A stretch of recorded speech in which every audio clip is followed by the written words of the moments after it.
terima kasih atas penyampaian orasi yang begitu banyak yang disampaikan kepada kami.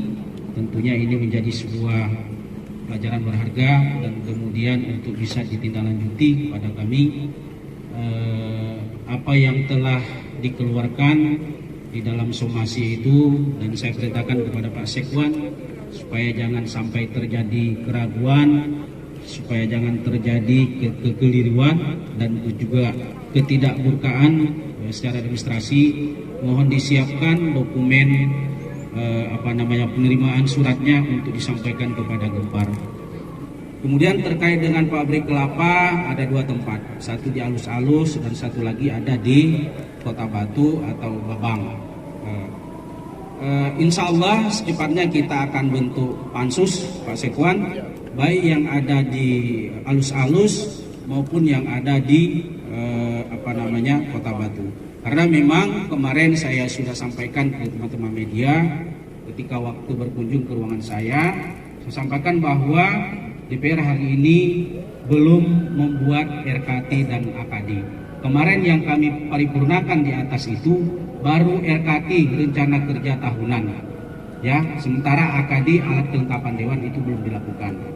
Nah, kenapa? Karena itu legal kami ketika melakukan pansus, ketika kita masukkan di jadwal Banmus dan semuanya kegiatan-kegiatan DPR. Kalau tidak ada di Banmus, menjadi bumerang bagi kami ketika melaksanakan tugas di lapangan. Nah ini, tapi insya Allah dalam petisi sudah disampaikan, mohon bantu nanti Bapak Ibu para anggota DPR yang berhadir, mewakili yang lain, itu secepatnya kita bentuk pansus. Kalau bisa di bulan puasa ini kita lakukan pansus, sekaligus beberapa pansus yang lain. Nah, terkait dengan kegiatan realisasi fisik, pansus realisasi fisik, DPR berpendapat bahwa ketika kita melaksanakan di tahun 2021 bulan 12, itu tidak semua yang bisa kita lakukan untuk melihat pembangunan secara fisik. Karena ada dana luncuran yang dikeluarkan oleh pemerintah pada akhir tahun yang sampai dengan bulan Maret 2022. Tentunya di bulan Maret ini insya Allah sesuai dengan apa yang diamanatkan oleh teman-teman, kita akan lakukan pansus realisasi fisik, pansus pabrik kelapa ada 2, dan sekaligus kalau bisa nanti kita juga akan melihat pabrik kelapa sawit.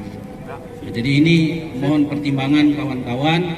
Nah, karena semua butuh proses dan mekanisme. Kami tidak mau juga ketika ke lapangan, mohon maaf secara jabatan Bapak Kapolres kita ditanya apa legal standing teman-teman melakukan pansus.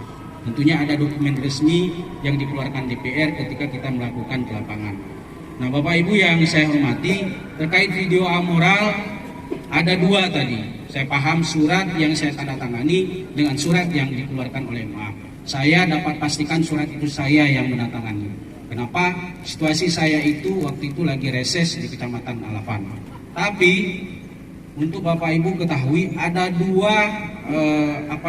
pokok permasalahan. Yang pertama di PT UN itu adalah tuntutan kepala daerah kepada lembaga DPR dengan nilai 50 M ya, 50 M Pak Nusare. Nah itu dia. Nah kemudian terjadilah rapat, ada dokumen rapat di DPR, ada notulensinya, ada kalau saya tidak salah 14 orang yang menandatangani, ya, ditujukan kepada ketua DPR. Bahasanya saya nanti bisa lihat, teman-teman media nanti bisa dapat saya WA bahasa di dalam notulen tersebut bahwa diminta kepada pimpinan DPR untuk memfasilitasi mencabut melalui kuasa hukum kepala daerah atas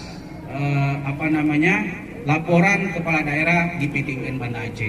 Jadi itu sebenarnya tuntutan antara kepala daerah ke sini terkait dengan tuntutan beliau yang kemarin itu kepada anggota DPR keseluruhan. Nah itu memang saya tanggung jawabi. Nanti bisa dilihat dokumennya ada sama saya. Walaupun Bapak Ibu menyampaikan salah, silakan. Dokumen itu ada sama saya. Dan itu saya sudah benarkan di PT UN. Apa yang disampaikan oleh Pak Jul Hamzah betul. Ketika Pak Irawan ke sana, saya buktikan langsung fotokopi KTP Pak Irawan ada di sana di PT UN. Kemudian seminggu dari situ saya ke sana menyampaikan bagaimana dengan surat yang saya sudah tanda tangan sudah diterima dan kemudian sudah diproses terkait dengan perdamaian antara DPR dengan kepala daerah. Tapi nanti lihat saja dokumennya di notulen. Nah, terkait dengan video amoral sesuai dengan petisi yang disampaikan kepada anggota DPR hari ini sudah diterima oleh perwakilan ada 4 orang. Nanti jangan sampaikan ke saya Pak Nusar saja yang pegang. Ya, kita jadwalkan ke Banmus, kita kemudian diskusikan dengan Banmus seperti apa tindak lanjut yang kemudian disampaikan oleh teman-teman dari organisasi Gempar. Nanti ada kekhawatiran ketika saya memegang, sehingga biar saya mantapkan.